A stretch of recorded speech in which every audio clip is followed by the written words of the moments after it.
Konuşmamızdayız yeniden efendim. Evet, bugün stüdyo konuğumuz Ticaret Odası Başkanı Sayın Turgay Deniz olacak. Hem gündemi değerlendireceğiz, hem ekonomiye ele almaya çalışacağız. Ama öncelikli olarak elektriği konuşacağız tabii ki. Turgay Bey, hoş geldiniz efendim. Hoş bulduk. Çok teşekkür ediyorum. Çok teşekkür ediyorum. İzleyicilerimize de buradan günaydın diyorum. Hayırlı günler dilerim. Evet. Turgay Bey, şimdi elektrikle başlayalım dilerseniz. Gündem maddemiz, gündemimizden bir türlü düşmeyen bir konu elektrik konusu maalesef. Siz de geçtiğimiz günlerde bir açıklama yaptınız elektrikle ilgili. Dediniz ki burası çok önemlidir, arzını da güvenliğini de sağlamak durumundayız. Biz bu kurumun şaibeye hiçbir şekilde yer verilmeden bu kurumu ayağa kaldırmak zorundayız. Çünkü her sektörü etkiliyor. Siz de ekonomi dünyasının başında gelen odaların birincisisiniz aslında. Sanayi odası da keza. Çok önemli bir uyarıda bulundunuz. Ama elektrikteki kaos bitmiyor maalesef. Biliyorsunuz geçtiğimiz haftada görev değişimi oldu orada. Evet. Hem de böyle kafalarımızda çok oturur bir vaziyette de değil. Yine soru işaretleri yaratarak bir değişiklik yaşandı. Bunlar öncelikle ticaret dünyasını huzursuz ediyor mu? Oradan başlayalım. Daha sonra açalım bu elektrik konusunu biraz daha. Tabii elektrik konusu söylediğiniz gibi çok önemli bir konu. Belki de işte bugün tartışılan konuların içinde en önemlisi, yani her şeyin üzerinde olan bir durum. Çünkü insanların, kişilerin hayatlarını idame edebilmeleri, iş yerlerinin, sanayimizin, turizmimizin çalışabilmesi için elektrik çok önemli. Ve biliyorsunuz ülkemizdeki elektrik KİPTEK tarafından yapılmakta, işletilmekte ve tekel durumunda. Yani insanlarımızın, hane halkımızın, işletmelerimizin, sanayimizin, turizmimizin başka bir yerden enerji alma opsiyonu yok. Herkes gidip KİPTEK'ten bunu her kaça ise almak zorunluluğunda. Hal böyleyken ve bu çok önemli bir ürün olduğu için ve stratejik bir ürün olduğu için bunun gayet şeffaf bir şekilde, hep bizim söylediğimiz odur, şeffaf bir şekilde yönetilmesi gerekmektedir. Çünkü biz ne diyoruz? İşte KİPTEK halkın malıdır. Ama maalesef halkın malı soru işareti var. Neden? Çünkü biz gerçekten o kurumun içerisinde neler olup bittiğini tam olarak göremiyoruz. Bunlar hep böyle işte dedikodu gibi, işte duyumlar gibi, işte insanların birçok yolsuzluk algısını da ortaya koyduğu şaibeli bir durum ortaya çıkıyor. Hep biz Ticaret Odası olarak bu şeffaflığa çağrıda bulunuyoruz. Hesaplarının şeffaf olması lazım. Bunların anlaşılabilir olması lazım ve insanlar gerçekten bu bedeli ödüyorlarsa ne için ödediklerini bilmeleri lazım. Şimdi artık yani bugün günümüzde bizim hayat standardımızda bakınız, yani şimdi bizim enerjimizi siz başka ülkelerdeki enerji fiyatları ile mukayese yaparsanız da işte biz onlara göre ucuzuz derseniz bu bir anlam ifade etmez. Akaryakıtla da mukayese yapıyoruz. Mesela işte akaryakıtla da bu bir anlam ifade etmez. Çünkü bizim hayat standardımıza göre, yani bizim refah düzeyimize göre, bizim gelirimize göre, kişi başı ortalama milli gelirimize göre, bizim satın alma gücümüze göre ödediğimiz elektrik fiyatı bizce fahiştir. Ve biz bunu da iddia ediyoruz ki Fuzuli'ye de para veriyoruz boşuna. Bakınız, boşu boşuna insanlar bu ağır yükü çekmek zorunda ve bir şeffaflık yok ki gerçekten buna katkı koysunlar veya bunu gönül hoşluğuyla ödesinler. Çünkü bir sürü soru işaretleri var. Öncelikle zaten bizim santrallarımızın biliyorsunuz filtreleri olmadığı için hem çevreye zarar veriyor hem de filtresiz üretim yaptığımız için alacağımız fuel oil'i açık ve net söylüyorum 2 misli fiyata alıyoruz. Ve eğer ki söyledikleri de odur, giderimizin büyük çoğunluğu fuel oil ise, yani yakıt ise, en fazla gider harcadığımız enerjide. Bunu yarı yarıya indirmemiz gerekir ki fiyatları da aşağıya çekelim. Biz bir zamanlar yine bir araştırma yapmıştık. Filtre konulursa bunun maliyeti ne olur? Tahminen 50 milyon dolar gibi bir rakamdır bu. Ki bu Kıptek'in şeyine baktığınız zaman, cirosuna, işlem hacmine baktığınız zaman 50 milyon euro öyle çok da büyük bir para değil.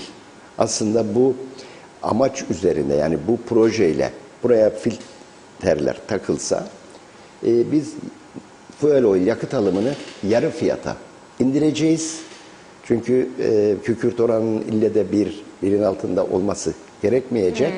Daha ucuza Dolayısıyla alabileceğiz. o filtre zaten bunu çekecek, dışarıya da zarar vermeyecek ve yarıya inecek. Ama bu hiç yapılmadı bugüne kadar. Bakınız dünya kadar yatırımlar yapıldı. Paramız olduğu zamanlar oldu.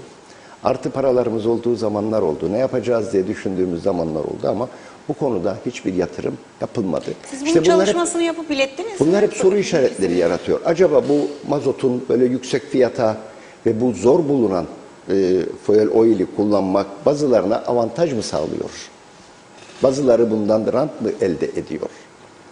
İşin şeyi bu ama sonuçta bu birkaç kişiye veya 10 kişiye, 50 kişiye giden bu rant diyelim. Sonunda bunu bütün Kuzey Kıbrıs Türk Cumhuriyeti halkı ödemek zorunda kalıyor ve herkesi de bu yıpratıyor ve satın alma güçlerini daha da aşağıya çekiyor enerjiye harcadığımız paradan dolayı. Ama en önemlisi tabii ki yanlış yönetimler, zamanında alınmayan kararlar, elektrik kurumunun bugün maalesef yapısını sürdürülemez duruma getirmiştir. Yani şu anda gelinen noktada biz diyoruz ki aman 50 milyon dolar yatırım yapsın. Ama acaba elektrik kurumu yarın dediğim zaman hemen yarın değil yani 3 ay sonra, 1 sene sonra, 6 ay sonra, 2 sene sonra bu gidiş böyle devam ederse Kıbrıs Türk Hava Yolları akıbetine uğrayacağı açık ve nettir. Bakınız açık ve nettir. Dolayısıyla biz diyoruz ki yani bu hepimizin ihtiyacı olan tüm halkın, kimse diyemez benim elektrikle sorunlar beni ilgilendirmez. Elektrikte olanları işte orada bir yönetim kurulu var veya hükümet edenler bunu çözsün. Hayır. Hepimiz buna sahip çıkmalıyız. Eğer dersek ki Kıbrıs Türk halkının malıdır Kıptek'e bizim sahip çıkmamız gerekir. Çünkü bunun sonucunda bırakın işte Kıbrıs Türk Hava Yolları sonucu olması. Kıbrıs Türk Hava Yolları olduğu zaman ne oldu? İşte bizim bir uçağımız olamadı. Biz uçak fiyat politikalarını belirleyici olamadık. Uçuşlarımız işte direkt yaptığımız işte İngiltere olsun vesaire olsun seferlerimiz şeye uğradı, sekteye uğradı. Burada da Kıbrıs Türk Hava Yolları sonucu olması elektrik kurumunun bizim elektriksiz kalmamız anlamına gelecek veya ödediğimizin çaresizlikten nasıl zamanında yapılmayan ihaleler vesairelerle son gün alınan mazotlar, fuel oil'ler iki misli fiyatlara alınıyorsa bizler de enerji tüketimine eğer bir plan program ve bunu gerçek olarak şeffaflık içerisinde yürütmezsek elektrik konusunda çok daha yüksek bedeller ödemek zorunda kalacağız ki ülkemiz baktığınız zaman diğer taraftan yeşil enerji konusunda en avantajlı coğrafi olarak bir adamız vardır. Burada rüzgar enerjisi, güneş enerjisi, dalgalardan denizden, başladı. Şimdi Avrupa'da deneniyor. Hepsinden faydalanabileceğimiz bir iklimimiz var, bir coğrafi avantajımız var ve bunu kullanamıyoruz. Kullanamıyoruz ama Güney Kıbrıs'ta adımlarını atmaya başladı bu konuda. Çok da ciddi projeleri var. Elektrikte olsun. Ve kablo ile bağlantı yapıyorlar. Bunun başlangıcını yaptılar. İsrail, Mısır, işte Güney Kıbrıs ve Yunanistan'a kadar gidecek bir kablo döşemesi var. Dolayısıyla hep söylüyoruz tabii en pratiği hep söylüyoruz. En pratik olanı işte Anavatan Türkiye Cumhuriyeti'nden buraya bir kablo bağlanmasıdır. Interconnected. Evet kesinlikle. Bunu nasıl biz suyu getirdik buraya ve bugün gelen su herkes için bir can suyu oldu. Ve bunu şu anda kullanıyoruz. Herkes kullanıyor. Yaz ayı içerisindeyiz. Hiç unutmayalım, eskiden sularda hep kesinti vardı. 2 gün verilirdi, 1 gün verilmezdi veya 1 gün verilirdi, 1 gün verilmezdi. Şimdi böyle bir sıkıntı yaşamıyoruz. Suyumuz istediğimiz kadar geliyor. Nasıl, niçin? Çünkü suyu boru hattını döşedik, buraya suyu getirdik. İşte elektrik de buraya kabloyla bağlanırsa biz de bu güneş enerjisini sonsuz olarak biz kullanabildiğimiz kadar kullanabiliriz. Kullanmadığımızı kabloyla anavatan Türkiye'ye veririz. Oradan da gece kullanmak istediğimiz enerjiyi karşılıklı alırız. Dolayısıyla enerji konusunu da çözmüş oluruz. Yine bizim tek çıkar yolumuz şu anda baktığımızda Türkiye ile bu kabloyla döşemeyi yapmaktır. Ama onun bedeli işte 300 milyon eurolardadır kabloyla döşemenin bedeli. Dediğim gibi şu anda ilk yapılacak olan belki fiyatları aşağı çekmek adına mevcut santrallerin kullanımı ve bakımı yapıldığı takdirde mazot, fuel oil, yakıt giderlerini aşağıya çekmektir. Bir de bunların tabii ki sağlıklı olabilmesi için şeffaflıkla yürütülmesi gerekmektedir. Biz anlayamadık yani bu gecikmede nedendir? Yani biliyorsunuz işte mevcut ihale yasalarına göre ertelenen bir ihale işte belli bir gün sonra tekrarlanabilir. Dolayısıyla bu işte 13 Eylül'e falan gitti ama uzun bir zaman arada gitti ve bu arada bu ihalede biliyorsunuz fiyatlar 32 dolara verilenler vardı, taşıması evet. 34 vardı, 90, 40 vardı, 48 vardı, 60 vardı. Şimdi ihalesiz olarak bunlar yapılmakta ve 70 kusur dolarlardan yapılmakta. Yani alınması gereken fiyatın 2 misli para ödüyoruz, ödemeye de devam ediyoruz ta ki ihale yapılsın ve ihale sonuçlanana kadar. Halbuki bunu başka şeyleri yaptıkları gibi Bakanlar Kurulu bu sorumluluğu üstüne alıp yasa gücünde bir kararname ile bu ihale sürecini iptal ettikleri gün ama bu ihale sürecini daha kısa bir tarihe alabilirdi. Böyle bir Bakanlar Kurulu kararıyla ki bu süratle ihale yapılsın, şeffaf bir şekilde sonuçlansın ve boşuna biz 2 misli paralar vermek durumunda kalmayalımdı bu süre zarfında da. Ama hep bu ödenen bedeller maalesef halkımıza fatura edilmekte ki bu ay gelen faturalar insanlarımızı bir daha şok etmiştir ve neye göre artış yapıldığını herkes sorguluyor. İşte neye göre? İşte gelirine, giderine göre yapılmış herhalde bunlar. Gider de ucu açık olduğu için herkese Allah korusun. Ucu açık faturalarda vatandaşa geldi. Evet. Peki anlattıklarınızdan Turgay Bey siz anlatırken ben de şunu düşünüyordum. Bağlantı kurarken hiç ders almıyoruz o zaman. Geçtiğimiz gün yine yönetim kurulu başkanı değişti. 5 ayda 5 yönetim kurulu başkanı değişti. Güney koşuyor. Yeşil, yenilenebilir enerji, yeni projelere adım attılar ve getirisi çok yüksek olacak. Bu tarafta bu sorunları biz yaşarken herkes şeyi eleştiriyor. Yani artık yapısal anlamda, yönetimsel anlamda oranın da bir düzgün zemine oturması gerekiyor ki kararlar alınıp hayata geçirebilsin. Demin dediniz ki bakın süre uzadı. Zararımız da uzuyor. Yani 35'e belki 30'a alacağımız yerde şu anda 70'lerde 80'lerden alıyoruz. Ama biz hala bu değişikliklere devam ediyoruz. Sizin de kafanızda bu noktada soru işaretleri var mı? Ve artık yeter bu bitsin dediğiniz bir noktada mıyız? Kesinlikle. Ve bizim bir önerimiz vardı ta eskiden beri ve bununla ilgili bir yasa tasarısı da hazırlayıp ilgili bütün bakanlar yani 3-4 tane de bakan değişti. Bugüne kadar Kıptek'ten sorumlu olan şu anda Başbakanlığa bağlı biliyorsunuz. Evet. Bunlarla hep bunları paylaşmıştık. Bir yasa tasarısı harfine kadar, kriterlerine kadar hazırlamıştık. Neydi bu? Enerji Üst Kurulu'nun oluşturulması. Çünkü biraz önce söylediğim gibi enerji tüm halkın ihtiyacıdır. Çok stratejik bir üründür. Dolayısıyla herkesi ilgilendiriyor ve böyle bir sorumluluğu sadece siyasilerin omzuna atmayalım dedik. Bu işi artık siyasi iradeden alalım dedik. Bunun için bir enerji üst kurulu oluşsun. Bu enerji üst kurulunda bilir kişiler, kriterleri olsun. Elektrikten anlayan, hesaptan anlayan, çevreden anlayan, bunların böyle uzman kişilerin olacağı bir enerji üst kurulu belirlensin, siyasi atamadan uzak. Ama tabii ki içerisinde bir tane de bu kurulun hükümeti temsilen biri de tabii ki olsun. Sonuçta hükümetin sorumluluğu var her şeyin üzerinde. Ve bu bilir kişiler, bugün işte ben kimseyi yargılamıyorum. Bugün işte atanan kişilere baktığımız zaman bunların enerji konusunda geçmişleri, enerji konusundaki tecrübeleri, enerji konusundaki bilgileri tartışılır.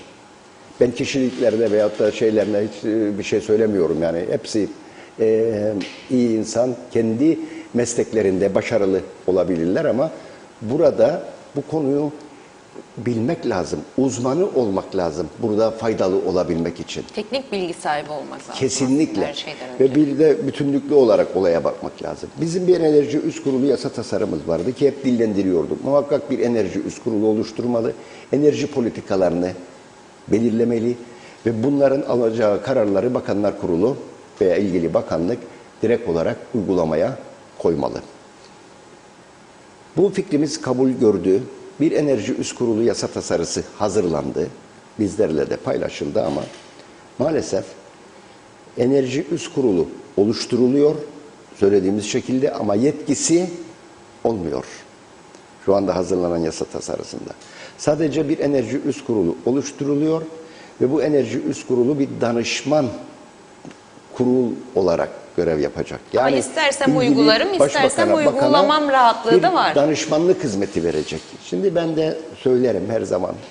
Yani siyasi iradeyi, ülkemizdeki siyasi iradeyi danışmanlık yaparak ne kadar etkileyebilirsiniz?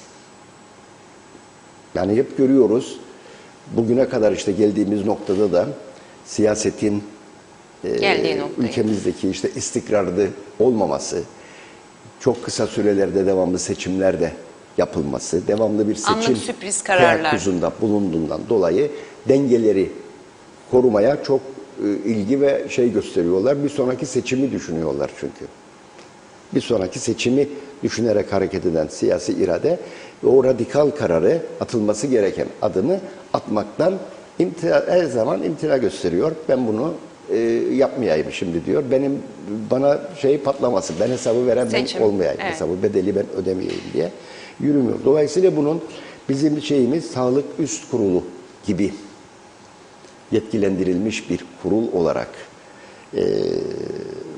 yasa geçmesi gerekir ki enerji politikalarımızı artık belirleyelim ki önümüzdeki sürede hep bunu işaret ediyoruz. 2024 yılında bakın 2022'yi de hemen hemen bitiriyoruz. 2023-2024'te Aksa ile yeni bir anlaşma yani anlaşması sona eriyor. Dolayısıyla bizim enerji ihtiyacımızı nasıl karşılayacağız? Kimden alacağız? Kaça alacağız? Nasıl yapacağız bu işleri? Hep bunlar soru işareti. Dolayısıyla bunların hep belirlenmesi için çok acilen ve çok en acildir, hemen öncelik verilerek bunların bir düzenlenmesi gerekir diye düşünüyorum. Evet. Yani eğer bu dediğiniz gibi hayata geçerse bir anlamı olmayacak bu enerji üst kurulunun. Pratiğe de yansıyışı olumlu olmayacak. Ama bir yaptırım gücü olursa, kararlarının bağlayıcılığı olursa o zaman bir amaca hizmet edecek diyorsunuz. Bu da kulağımıza küpe olsun. Buradan tekrardan hatırlatmış olalım o zaman tüm yetkililere. Peki Turgay Bey, daha önemli bir konuya geçelim dilerseniz. Kapılar. Kapılar, havaalanı geçtiğimiz günlerde Türkiye Ulaştırma Bakanı da biliyorsunuz ki ülkemize geldi. Orada bir sıkıntı yaşanıyordu, hallolduğu söylendi. Yakın zamanda da test uçuşlarına başlayıp yeni havalimanının açılacağı noktasında. Ama kara giriş kapılarına baktığımızda oradaki yoğunluk, bitmeyen çile sürüyor. Bunu da değiştiremiyoruz. Geçtiğimiz aylarda siz ekonomik örgütler platformu olarak bu konuda bir adım attığınızı ifade ettiniz. Basın açıklaması oldu. Kapılarda gezildi. Sayın Başbakan Ünal Üstel gitti. Ama oradan o günden bugüne çok değişen bir şey olduğunu görmedik. O proje ne aşamada? Çünkü kapılara siz el atacaktınız hep birlikte. Ülke ekonomisine katkısı yadsınamaz tabii ki. Kesinlikle. Proje ne oldu? Kesinlikle. Şimdi şu proje şu şekilde. Şimdi biliyorsunuz orada bir protokol yapılmıştır. Bunu da iyice halkımıza açıklamamız lazım veya tüm taraflara. Bu protokol adı üstünde protokoldür, yani ön bir anlaşmadır.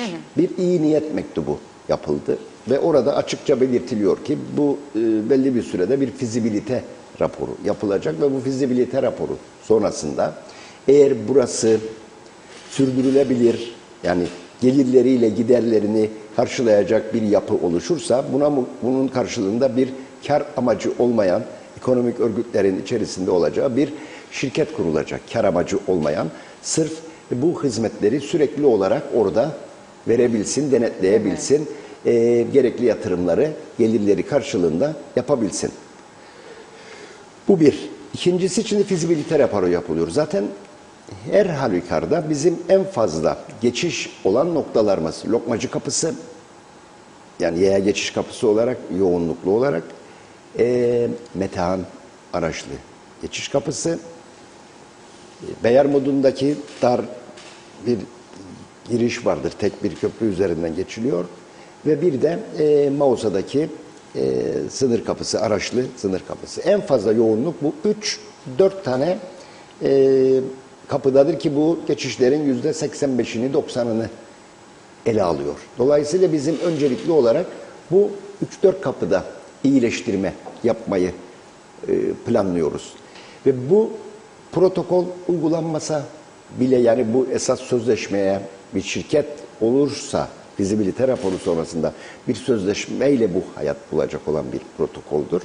Bu hayata geçmese bile biz ekonomik örgütler platformu olarak bu sınır kapılarının iyileştirilmesi için yaptığımız fizibilite raporları sonucunda ilk etapta yapılacak olan yatırımları yapmak için bütün ekonomik örgütler bir bütçe ortaya koyacaklar. Herkes belli bir miktarı vermeye hazır ve nazırdır. Yeter ki doğru yatırımlar oraya yapılsın. Yapmamız istediğimiz şudur. Birincisi, polisimizin bilgisayar altyapısının güçlendirilmesi. Gerekli serverlerin alınması için bir fiyat araştırılması şu anda yapılıyor.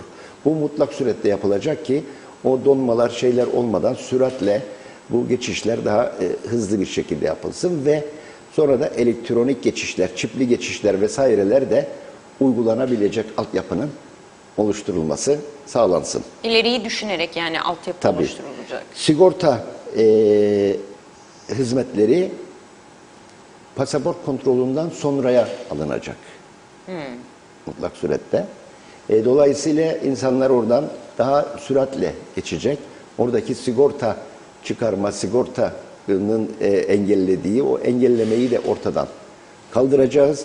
Yine yapılması planlanan gerek Pergama'da gerekse Metehan'da bizim taraftaki o geçiş yollarını artırmamız. Ama işte burada da görüyoruz, bakın kuyruklar da burada.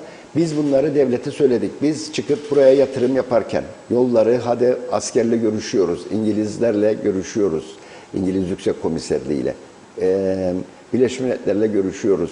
Biz bu sınır kapılarını genişletelim, yolları artıralım, kabin sayılarını artıralım derken bu kabinlerde görev yapacak elemanı biz yapamayız o işi. O iş polisin işidir, devletin işidir, hükümetin işidir.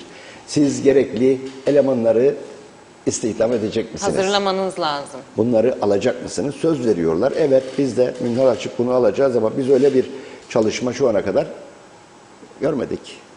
Yani bunlar söyleniyor ama bir planlama yok, alınma yok. Yani en az buraya 150 tane daha sivil muhacirat memuru almaları gerekir ki bu bizim yapacağımız yatırımı anlamlı kılsın ki buraya geçişlerde o artıracağımız yollar, kabinlerle insanlar süratle buraya beklemeden, yığılmadan bizim taraftaki yığınlığı ortadan kaldıralım.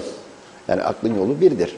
Başka bir şey yapacak değiliz. Yani orada yapacağımız hizmet, yani geçiş kulübelerini artırdıktan sonra siz düşünün, bugün işte bir havaalanına gidersiniz. 10 tane kabin vardır. 100 kişi gelir ama bir bakarsınız 5 dakikada hepsi geçer. Çünkü 10 kabinde 10 tane eleman var. Ben o 100 kişiyi koyup da bir kabinde bir elemanla geçirmeye çalışırsam yarım saatte 1 saatte geçecektir. O 100 kişi bir uçak inen insan 1 saatte geçecek. Ve ikinci uçak geldiğinde, üçüncü uçak geldiğinde olmuyor. İşte gemiden çıkıyor insanlar, bir tane memurla, 2 tane memurla bunları biz muhacirat işlemlerini yapmaya çalışıyoruz. Nereye geldim diyor insanlar. Yani Evet. bir turizm adasıysak biz, bu çok önemli. İmajımız açısından da kötü Yani bir bu durum. çok önemli. Yani bunları biz süratle ve şeyle yapmamız lazım. Düşünün siz, bu kruzlar vardır mesela, dünyayı geziyor. Bir limana gidiyor, 8 saat duruyor. Sabah gidiyor saat 10'da diyelim, akşam saat 6'da oradan ayrılıyor. Şimdi 8 saat bir gemide 3-4 bin kişi vardır. Bunlar o ülkeye girecek. O ülkede normal bu işlemler yapılsa insanlar öğlen olacak oraya girsinler. Çıkacaklar 10 dakika sonra aman gireyim diyecekler. 6'da gemi hareket eder. Gireyim de 3-4 saat ancak yaptırırım. girecek bu kadar insan. Ne yapmışlar pratik mesela bu gemiler gittiği yerlerde anlaşmışlar. Bütün muhacirat işlemlerini gemide hallediyorlar. Herkesin kimlik bilgileri ellerinde. Herkesin girişi yapılıyor.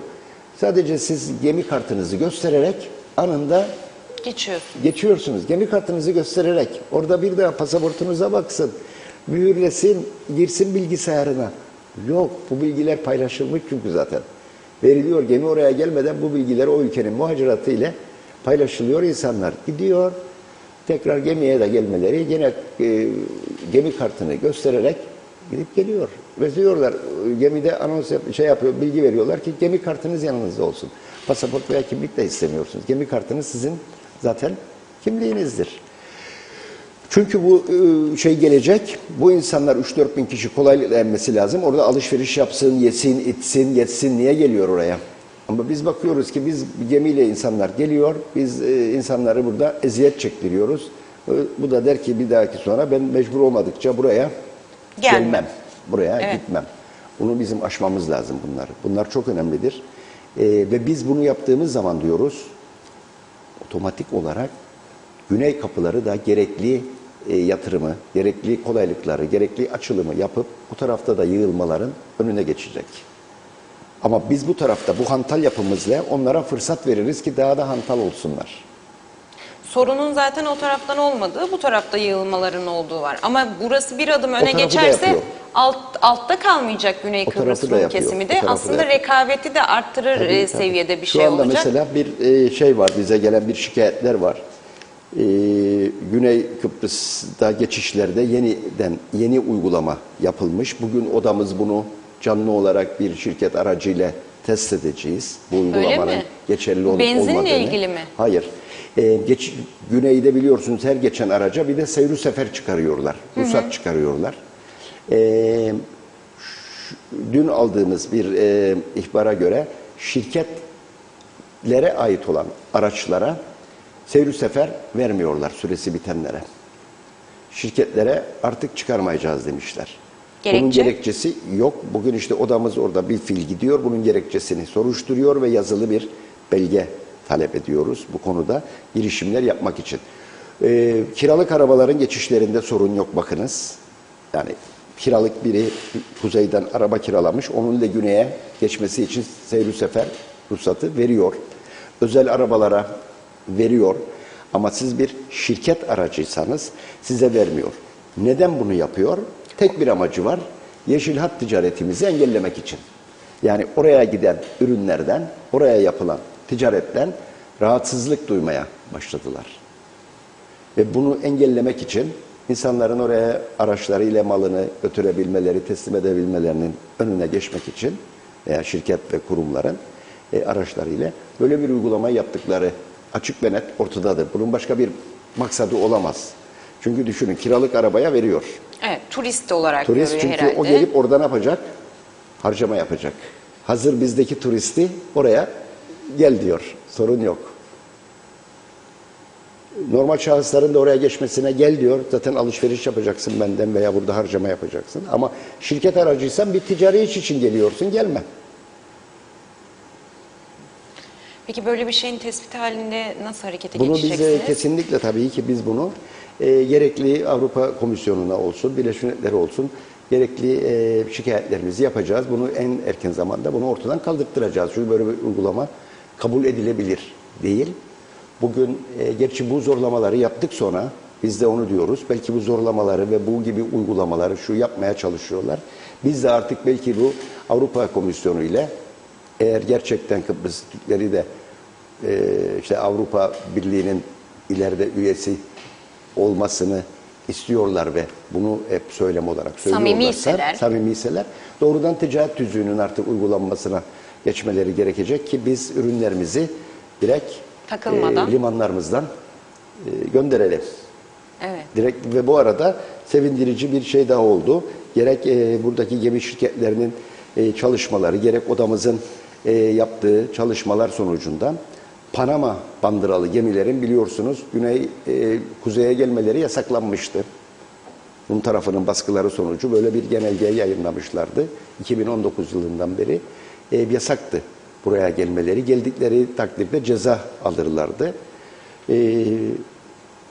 Bu ay itibariyle yani Eylül başında bu karar iptal edildi ve artık kuzeydeki limanların yani yasal liman olduğu, serbest liman olduğu bilgisi bütün Panama bandıralı gemilere bildirildi. Böyle çok bir şey güzel. yayınlandı.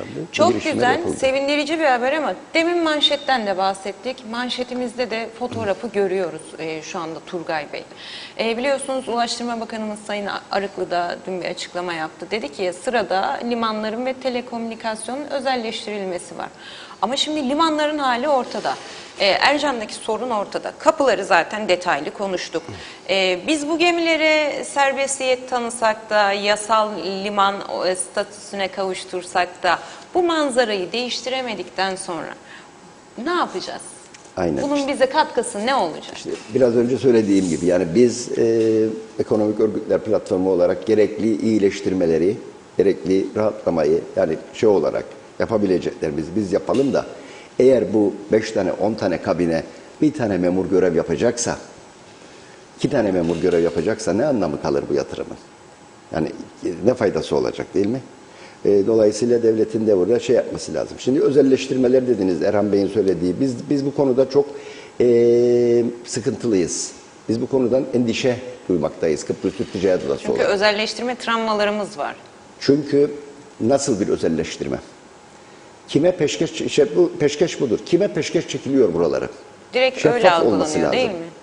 Ve biz diyoruz ki bu özelleştirmelerde artık Kıbrıs Türk iş insanı da bu özelleştirmelere katılmaları sağlanılmalıdır. Bugün ne yapmışlar biliyor musunuz? Bugün Kıbrıs Türk liman işçilerinin şirketinin özelleştirilmesi söz konusu var.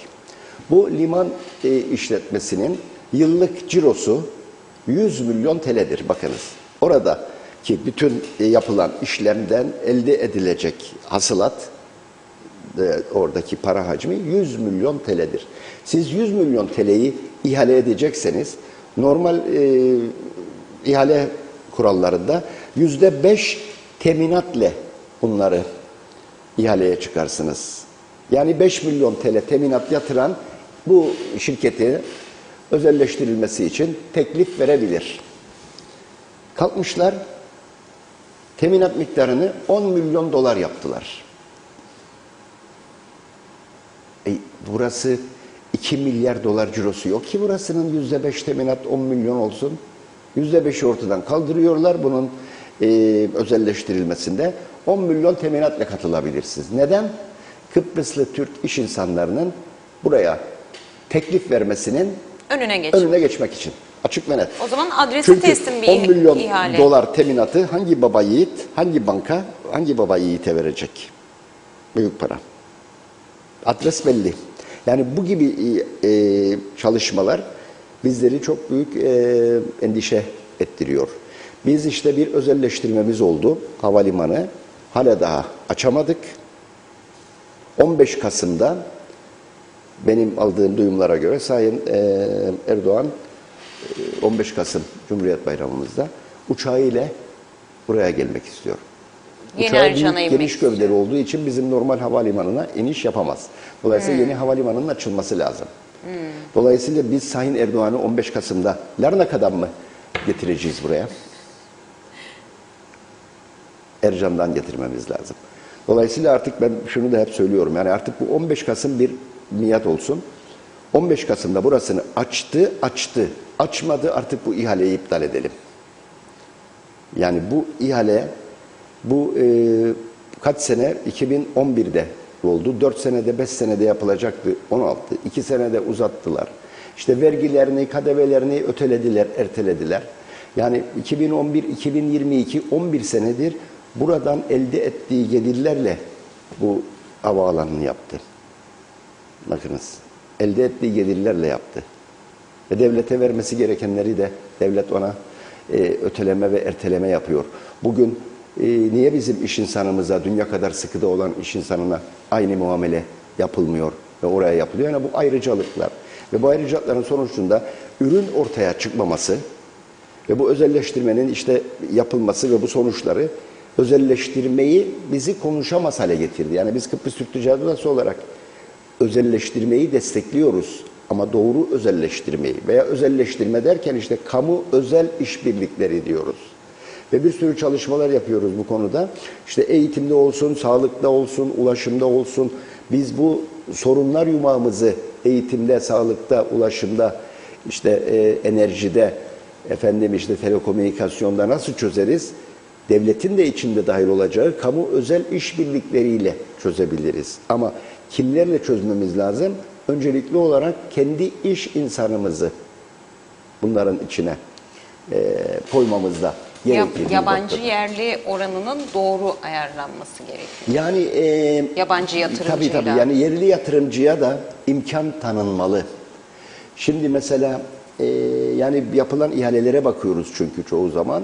Yani yerli yatırımcımız, yani yerli iş insanımıza ekarte edilmeye çalışılıyor. Bakın açık ve net söylüyorum bu yapılan şeylerde. Tabii bunlar şey veriyor. Yani şimdi bunu bizim ülkeler yaptığı zaman, bizim bakanlıktakiler falan, yani böyle bir adrese teslim yapıldığı zaman işte insanlar şüphe uyandırır. Orada işte bir yolsuzluk mu vardır ve bunu yapıyor?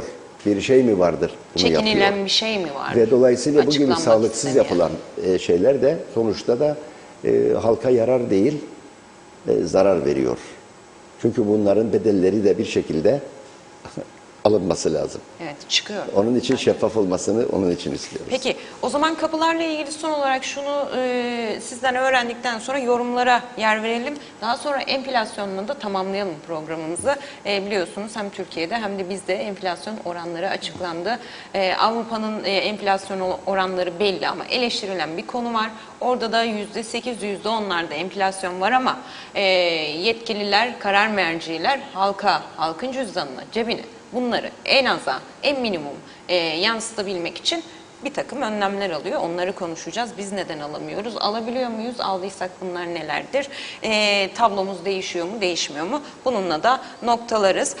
Kapılarla ilgili şu anda siz fizibilite çalışması aşamasındasınız, evet, anladığım kadarıyla. Evet. Ama diyorsunuz ki Özlem Hanım biz bunu reelde disiplinli bir şekilde yaparken hükümet edenler, karar alıcılar da alacağız ya. Sivil muhaciret görevlilerini de alacağız ama ortada ne bir fizibilite çalışması var, ne bir tarih var. İşte şu tarihte siz mesela sizin çalışmanız bittikten sonra bir tarih, bir şey çıkacak ortaya, değil mi? Bugün bizim saat 1'de Ekonomik Örgütler Platformu toplantımız var. Konumuz zaten budur. Çünkü bu fizibilite raporunu genel olarak Müteahhitler Birliği hazırlamıştır. Çünkü daha çok inşaat ve şey olduğu için onlar yapıyorlar bu fizibiliteyi.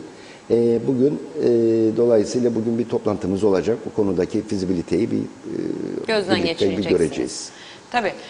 Bunlar yapıldıktan sonra bir şey konulması lazım, bir tarih konulması lazım ki harekete geçilebilmesi açısından. Yok, süratle yapılacaktır yani. Ama hükümet ayağından da umarım görürüz. Önce dediğim gibi bilgisayar altyapısının güçlendirilmesi, evet, hiçbir şey gerekmiyor. Fiziki bir şey de değil. Direkt oraya serverleri koyarsınız. Bu birinci kalem. İkinci kalem işte o yol genişletmesi, gerekli izinlerin alınmasına müteakip. Yani askeri bölge ise askerden alınacak izinler, İngiliz bölgesindeyse İngiliz üslerinden alınacak izinlerle yapılacak işlemler vardır. Diğer yapım işleri, işte kabinlerin geliştirilmesi, yenilenmesi vesaire düzenlerinin şey yapılması, mesela düşündüğümüz Lokmacı Kapısı'nda havalimanlarındaki giriş gibi, yani yolun ortasından böyle karşılıklı gelsinler. Böyle yandan değil de karşıdan geçip yürüyüp geçsin. şeklinde koymak. Peki, umarız en kısa sürede tamamlanır bu çalışmalarınız, projeniz, protokolde hayata geçer diyelim. Sayar Aker bizlerle selamlar, enerji yüzümüze vuruyor, beynimize vuruyor demiş, cebimize vuruyor, güneşimiz var, enerjisini elektriğe çeviremediğimiz beceriksizliğimiz var demiş.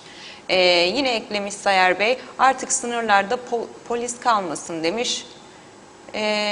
Sınırlarda gözlemciler yeter demiş Sayar Bey. Mehmet İnancı bizlerle. Günaydınlar, mutlu hayırlı yayınlar sizlere. Turgay Başkan'a selamlar demiş Mehmet İnancı. Teşekkür ediyoruz efendim. Vedat Alagöz bizlerle. Günaydınlar Özlem Hanım. Turgay Bey, yeni kapıyı gündeme getirdiniz mi? Hükümetle yapılan görüşmelerde Çağlayan'daki yeni kapı Kuzey Kıbrıs Türk Cumhuriyeti'nin kalbi sayılır. O açıldığı zaman yığılma azalacak ama bizde yalnız söylem var, icraat yok. İktidar değişikliği şart gözüküyor. Çünkü gözle görülür hiçbir şey yok. Saygılar sunuyorum demiş. Teşekkür ediyoruz. Sayar Bey yine eklemiş. Harami devleti olduğumuzun gerçekleri her gün yüzümüze vuruluyor maalesef demiş. Yeni kapı ile ilgili bir sorumuz Yeni kapı, var. evet, Haspolat kapısı gündemde. Haspolat'tan bir kapı açılmasında bir sorun yok gibi görünüyor. Gerek Güney Kıbrıs, gerek Kuzey Kıbrıs'taki yani yetkililer oradan bir kapının açılmasında herhangi bir sakınca görülmüyor. Bizim tabii amacımız yine bir yaya kapısı olarak bu Çağlayan'daki kapının, Mausa kapısının açılmasını biz hep gündeme getiriyoruz ama orasının maalesef Güney Kıbrıs yetkilileri açılmasına karşı. Yani bunu herkesin bilmesini istiyorum. Bunu istemiyorlar açılmasını orasını. Halbuki orada yolu dökülmüş hazır yaya olarak, yani araçta olmasa bile yaya geçişe bir orasını atsak oradan iyi olur diye düşünüyorum. Yine Lokmacı'daki yoğunluğu biraz hafifletmiş oluruz. Yine bizim bir önerimiz vardır ki Birleşmiş Milletler'le bunu tekrar görüşüyoruz. Çünkü bunu 4-5 sene önce yine öneriyi yaptığımızda Birleşmiş Milletler güvenliği sağlayamam diye kabul etmemişti ara bölgede. Bu da Letra Palas kapısında. Letra Palas kapısında biz o kapının şu anda yine yığılmaları önlemek için T araçların, ticari araçların, otobüslerin, yani tamamen bu ticari araçların Letra Palas kapısından geçişinin sağlanmasını istiyoruz ki oradaki araç trafiğini de bir aşağıya otomatik olarak çekelim. Sadece T, yani sivil araçlar değil. Şu anda biliyorsunuz zaten kor diplomat, yani diplomat araçları, Birleşmiş Milletler araçları, bunlar orasını kullanıyorlar.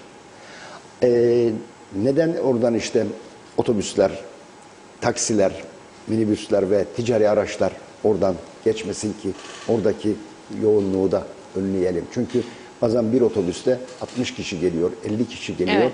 Bunun ta şeyi yapılsın, zaten eleman azlığı var. Var. Yani bunlar bizim hep gündemimizde olan konular. Yani biz de herkes bilsin ki yani bu kapıların nasıl hızlandırılabileceği konusunda devamlı olarak çalışmalar yapıyoruz. Bir de tabii ki bu konuyu biz Avrupa Birliği'ne de, komisyonuna da taşıyoruz. Diyoruz ki bu kapıların rahat geçilmesi için sizin de destek vermeniz lazım. Bir projeyle bunu hızlandırmamız lazım karşılıklı olarak. Çünkü inanılan şudur ki işte bu karşılıklı geçişler, karşılıklı yapılan ziyaretler, ticaretler vesaireler, bunlar iki toplumu en fazla güven artırıcı önlem olarak düşünülebilir. Bu yapılacak olan yakınlaşma. Dolayısıyla bunu daha kolay, daha süratli bir şekilde yapılması için onlar da katkı koymaya hazırdırlar. Ama tek bir şey var onların şey yaptığı, iki taraflı eş olacak diyor. Yani sadece kuzeye yapılacak, yani bizim düşündüğümüz projelere katkı vermek istemiyorlar. Ama diyor güneyle birlikte yapacağınız iyileştirmelere iki taraflı, Tamamız. ona biz katkı vermeye hazırız diyorlar. Ama tabii işte biraz önce de söylediğim gibi her ne kadar şu anda, çünkü trend bizden yanadır. Türk parasının kullanımımızdan ötürü piyasamızda oluşan avantaj açık ve net ortadadır. Akın daha fazla güneyden kuzeyedir. Bu akında maalesef Güney Kıbrıs'taki iş dünyasını ve oradaki yetkilileri şey yapıyor, endişelendiriyor ve bunun içinde onlar da bunu nasıl engelleyip biz nasıl rahatlatalım diye düşünürken onlar da tam tersine İşi nasıl yokuşa engelleriz sürüyorlar. bunu diyor. Yokuşa süreriz. Evet, şeklinde. tedirginlikten dolayı. Peki aslında soracağım sorunun cevabını deminden beri konuşuyoruz, anlatıyorsunuz siz bize. Ülkemizdeki yıllık enflasyon %118'leri aştı. Türkiye'de de açıklandı, Türkiye'den de yükseğiz. Bazıları tartışıyor, Türkiye'den zaten daha aşağıya çıkması inandırıcı olmaz. İşte Kuzey Kıbrıs Türk Cumhuriyeti'nin enflasyonun daha yüksek çıkması gerekir şeklinde bazı ekonomi çevrelerinden eleştiriler de var ama enflasyonumuz yüksek. Demin söylediğim gibi Avrupa ülkelerinde de yüksek. Bu sorunu bir tek biz yaşamıyoruz. Bu özellikle Rusya-Ukrayna savaşı küresel anlamda birçok şeyin dinamitlerini patlattı ve yeniden bir şekillenme söz konusu. Hem ekonomilerde hem kaynaklarda vesaire. Ama yine söylediğim gibi birçok Avrupa ülkesi sübvanseleri hayata geçirebiliyor. Halkına daha az etki etmesi açısından ama biz onu da yapamıyoruz. Akaryakıtımızda üst üste şaşırtıcı derecede indirim oldu ama herkeste şu beklenti var. Eyvah eyvah bir hafta sonra 2-3 katı artacak diye. Böyle de bir travmamız var maalesef. %56'lık hayat pahalılığı yansıtıldı. Yine özel sektöre yeni asgari ücret belirlendi ama hiçbir şeyin faydalı olmadığını görüyoruz. Markete çıktığımızda, piyasaya çıktığımızda halk yine istediği şeyleri istediği şekilde gönlünce alamıyor ve yine kıt kanaat ucu ucuna bir pozisyonda. Ama deminden beri anlattığınız şeyler aslında hayatı ucuzlatacak olan şeyler. Enerjidir, elektriktir, bu kapılardaki yoğunluğun azaltılmasıdır, limanlardır. Aslında hepsinin cevabını programın başından beri zaten tek tek veriyorsunuz ama kısa bir özet isteyeceğim yine sizden. Evet, tabii şimdi bu enflasyona karşı mücadelede maalesef hükümetimiz bu konuda sınıfta kalmıştır. Yani biz hep söylüyoruz pahalılık ve enflasyona karşı mücadelede devletin de yani bizim tabii bütçenin durumunu çok iyi biliyoruz ama bizim devletimizin de yapabileceği bazı uygulamalar vardı. Bunları biz hep dile getirdik. Bunlar yapılmadı. İşte yüksek navlun fiyatlarının mal bedeli üzerine eklenmemesi, işte gümrüklerde bu yüksek kurlar olduğu zaman kur sabitlemesi yapılması, işte bir sürü üründe olan abuk sabuk fonların, abuk sabuk bakın yani olması gereken değil, abuk sabuk fonlar da var. Bu abuk sabuk fonların kaldırılması, özellikle gıda ve temizlik ürünlerinde kesinlikle fon uygulanmaması çünkü insanların hayatlarını idame ettirmek için almak mecburiyetinde olduğu ürünlerdir. Bunlardaki fonların bu süreler zarfında geçici olarak bakın devamlı geçici olarak kaldırılmasını sağlanması derken dün apar topar şişe suya 17 kuruş olan fonu 70 kuruşa çıkarıldı. 5 misli artırıldı ithal suyun. Yerli sularımız bugün 65 tane yerli su üreticisi varmış bu ülkede düşünebilir misiniz? 65 tane su şişeleme varmış burada. Hangi kriterlere göre, hangi analizlere göre, kim bunun denetlemesini yapıyor? Kim bunun denetlemesini yapıyor? İçtiğimiz suların, ben sağlıksızdır demiyorum ama ne kadar sağlıklı olduğunu. Bir denetim var mı burada bunu yapılan? Ciddi ciddi. Ne var? Böyle bir şey var. Bu 65 şimdi bu fondan dolayı 130 olacak su şişeleme ülkemizde. Çünkü cazip hale geliyor şimdi. Çünkü büyük bir fark olacak. İthal su ile yerli üretim sunun arasındaki şey açılıyor, makas açılıyor. Dolayısıyla buna karşı tabii gereken hazırlıklar, gereken şeyler yapılıyor. Gerekirse bu Anayasa Mahkemesi'ne de mahkemeye de başvurulup bu fonun geri alınması sağlanacak. Çünkü sudur bu, başka bir şey değil. Dolayısıyla insanların... su da şu anda pahalı. Daha da pahalı olacak. Daha da pahalı Daha da pahalı olacak. Yani bu kabul edilebilir değil. Dolayısıyla bu fonların kaldırılması gerekirdi. Piyasayı ucuzlatma adına. Çünkü pahalılığın önüne başka türlü geçemiyorsunuz. Bugün işte enflasyon %100'ün üzerinde dedik. Çünkü paramızın değer kaybını görüyoruz. Bir senede %100 yani. Geçen sene 12 lira olan sterlin bugün 21-22 lira. Şimdi yani dolar yine öyle, euro yine öyle, 9 lira olan, 7 lira, 8 lira olan dolar 18 lira olmuş. Ve buna karşılık dediğiniz gibi bugün Avrupa'da da yani bizde %100'ün üzerinde enflasyon var. Avrupa'da %10 ortalaması ama bazı ülkeleri Doğu blokundan gelen ülkelerde %20-30 enflasyon var, bazılarında 5 var, ortalaması 10 orasının. Bu 10'a karşın bile ben biliyorum çoğu Avrupa ülkesinde dediğiniz gibi sizin de Almanya'da olsun vesaire devlet sübvansiye veriyor. Yani petrol fiyatı işte şu kadar olması gerekir. Şudur ya 27 lira olması gerekir ama 7 lirayı devlet ödüyor. 20 liradan alsın halkı söz gelimi. İnsanlara işte gıda için vesaire için her aileye belli bir rakam yardım yapıyor. Bizde bunlar yok.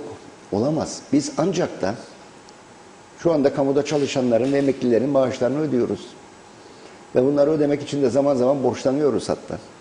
Ve biz yapmamız gerekenlerin hiçbirini zaten yapmamışız. Yani bu işte kapalı zamanlarda vesairelerde yani o da bizim hem paramız olmasından hem de vizyonumuz olmamasından dolayı yani ileriye dönük olarak bakmıyoruz. Ve bugün bizim yaptığımız bir tespit vardır. Bunu da buradan paylaşayım. Şimdi her zaman için KDV hesapları şöyledir. İthalde alınan KDV'nin neyse dahilde toplanan KDV ithalde alınan peşin KDV'nin %50'si olur. Yani siz 400 milyon lira girişte KDV peşin olarak alıyorsanız dahildeki KDV'niz 800 milyon olması lazım toplayacağınız. Ama biz baktık 19, 20, 21 yıllarında 400 milyon ilk 6 ayda giriş gümründe alınırken peşin olarak içeride de bu 300 kusurlardaydı. 2 katı olması gerekirken 600 olması aslında. gerekirken 300. Bu da işte kayıt dışı ekonomi var ya %50 diyoruz. Evet. Ondan dolayı. Yani kayıt dışı ekonomiden dolayı sizin bu 300'e düşüyor. Ama 22 yılına baktığımız zaman giriş gümrüğünde ilk 6 ayda alınan 1 milyar 400 milyon dahilde toplanan 2 milyar 100 olması lazım. %50 şeyi düşüyorum kayıt dışını 1 milyar olması lazım iken şu an itibariyle 400 milyon. 600 milyon burada kayıp yani var. Kayıt dışını da düşüyorsunuz ona rağmen düşüyor. Peki Kayıt niye dışıyı böyle da oluyor? geçti bu. Çünkü insanların devlete olan güveni zedeleniyor. En önemli konuşmamız gereken bu. İşte bu yolsuzluk algıları. Rüşvet, yolsuzluk vesaire. İşte bir sürü gereksiz atamalar. Hep bunları zincirleme. İşte bir sürü görevden almalar, yeniden görevlendirmeler ve bir sürü yapılan fuzuli ödemeler şeyinde. Baktığınız zaman siz bir de kapalı dönemde, bu pandemi döneminde ve şu süre zarfında hükümetin özel sektöre göstermiş olduğu ilgi ve alaka, yardım elini uzatma noktası. 3 ay kapandı, herkese 1500 lira ödendi. Hiçbir destek tam olarak verilmedi, sağlam bir destek. Ne diyor şimdi insanlar? Ben gemisini kurtaran kaptan diyor. Ben niye topladığım KDV'yi gidip devlete yatırayım diyor. Yanlış ama yatırmamız gerekir aslında. Bakınız yatırmayın demiyorum ben. Herkesin o devlete karşı sorumluluğunu bilmesi lazım ama devlet de sorumluluğunu bilmesi lazım. Halkını teşvik etmesi Devlet lazım o yönden. edenler, hükümet edenler, devleti idare edenler bilmesi lazım ki sorumluluğu sadece kamu çalışanlarına karşı sorumluluğu yoktur. Özelde çalışanlar ve iş dünyasına karşı da sorumludur. Bir felaket zamanında, bir doğal afet zamanında yardım elini herkese eşit olarak vermesi lazım. İnsanları ikiye ayırmaması lazım. Ben buna bakıyorum, siz başınıza geleni çekin derseniz işte bu sonuçlar ortaya çıkar. Ben hep söylerim biz yok oluşa doğru gidiyoruz. Bizim esas yok oluşumuz işte devlete olan inancımızı kaybettiğimiz noktada olacak. Hani bu daha da derinleşirse, daha da körükleşirse yok oluş böyle olur. Evet, Turgay Bey bu son bahsettiğiniz şey çok ciddi, çok önemli bir konu. Güven yitiminin ekonominin temeline de nasıl zarar verdiğini çok net bir şekilde gözler önüne seren bir konu aslında. Çok ciddi iki elimizi başımızı iki elimizin arasına alıp düşünmemiz gereken bir konu. Dilinize, emeğinize sağlık Turgay Bey. Daha program devam etse eder. Açtık da süremizi ama önemli şeylerden bahsettiniz. Dilinize, emeğinize sağlık. Bugünkü konunun biz de takipçisi olacağız. Sizden bilgi alabilirsek herhalde gün içinde netleşecektir tabii. o noktada. Çalışmalarınıza başarılar diliyoruz. Çok teşekkür ediyoruz efendim. Teşekkürler. Evet sevgili izleyenler, Güne Merhaba'nın konuk bölümünün sonuna geldik efendim. Stüdyo konuğumuz Ticaret Odası Başkanı Sayın Turgay Deniz'di. Yarın yine aynı saatte karşınızda olmak dileğiyle. Hoşça kalın, sağlıkla kalın.